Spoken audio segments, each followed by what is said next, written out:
Well, I'm in the Ojai Valley of Southern California, and I'm having a bit of a whirlwind tour with Toyota all-electric vehicles, which is kind of funny because up until now in Canada, there's only one all-electric vehicle sold by Toyota, the 2026 BZ. That's been an upgrade and a redesign of the original Toyota all-electric in Canada, the BZ4. They've dropped the 4, and this is the new BZ. And this is the 2026 Toyota BZ Woodland. Now you might think, Woodland, it's just a trim, it just adds some cosmetic things, a little badging. No. This is a completely different vehicle than the BZ. It's built sort of with off-roading in mind. It doesn't have skid plates, but it is elevated. It does have some pretty cool traction control systems for the all-wheel drive system using the 2 motors. It's pretty powerful, much more powerful than the BZ. And now let's take a closer look at the BZ Woodland.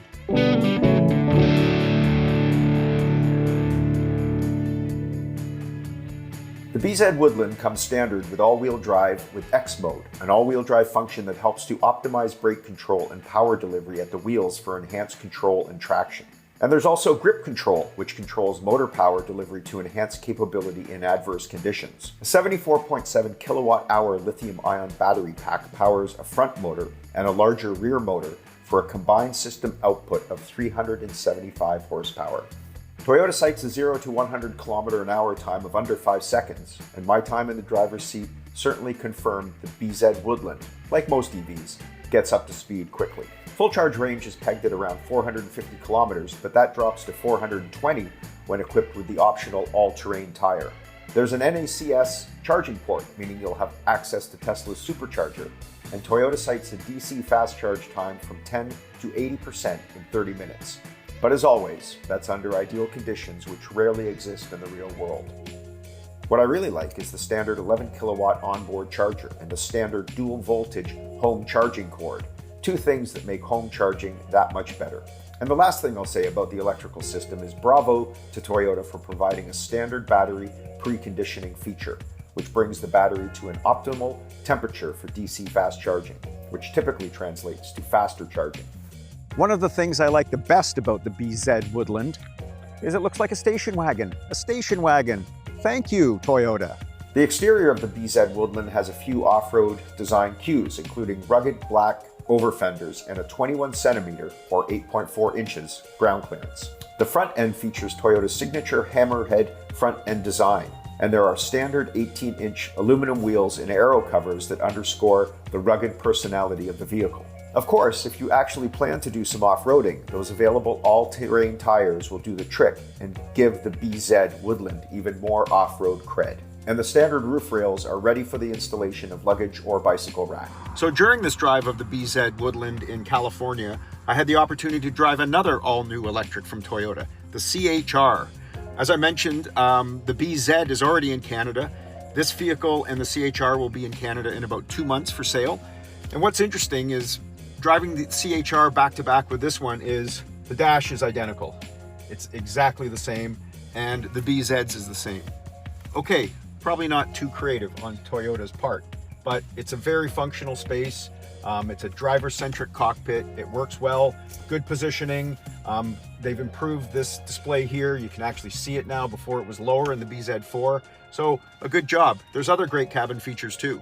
Since the BZ Woodland is a full 15 centimeters or 6 inches longer than the BZ, the cabin space is very large. With the rear seats folded flat, the cargo space is 2,120 liters, some 220 liters larger than the BZ. Cabin highlights include standard Softex trim seating, a 14-inch multimedia touchscreen, dual wireless device charging, and ambient lighting. Available features abound too, such as a JBL premium audio system, ventilated front seats with memory driver's seat, panoramic moonroof, and front radiant heaters.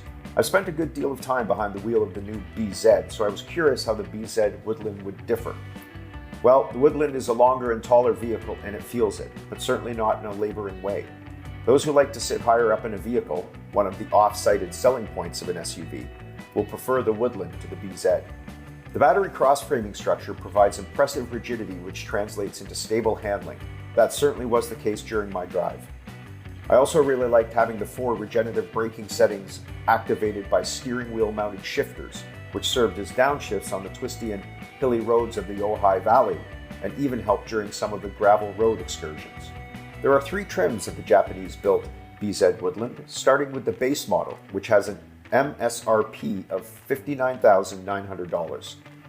Next up is the XSE model, starting at $64,900. And finally, the Premium, with the same price as the XSE. Okay, I know what you're asking yourself. Is anyone ever going to go serious off-roading in an electric vehicle?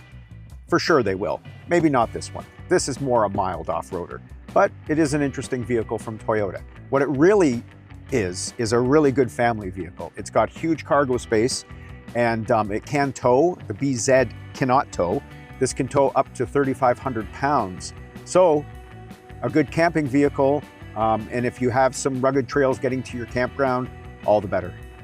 For Driving.ca in California, I'm Andrew McCready.